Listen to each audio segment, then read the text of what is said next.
Hello guys ल guys हेर्नुहोस् है म मन्डी गएर आइसकेको छु साथीहरू। आज न मन्डी गएर मैले नै खुर्सानी लिएर आएको छु कि ल हेर्नु त साथीहरू खुर्सानी लिएर आएको छु। अनि न साथीहरू यो खुर्सानी लिन न मलाई आज न बहुत टाइम लाग्यो कि यति खुर्सानी लिनलाई।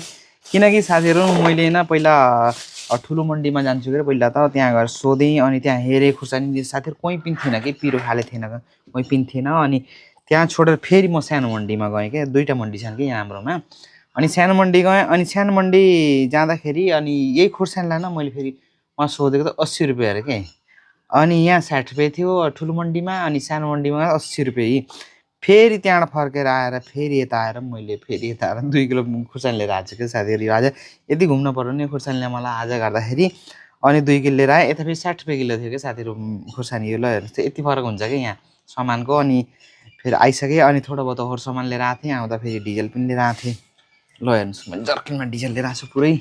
अनि एक दुईवटा सामान अरू पनि लिएर आएको थिएँ, सिमला मिर्च लिएर आएको थिएँ, गाजर लिएर आएको थिएँ अनि टमाटर लिएर आएको थिएँ। अनि लिएर आइसकेको छु, बस कपडा पनि बदलेर आइसकेको छु।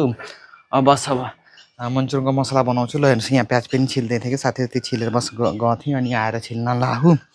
अब बस हाम्रो यहाँभित्र तयार भइसकेको छ। अब फटाफट अब मन्चुरियन बनाउँछु। ल त साथीहरू है।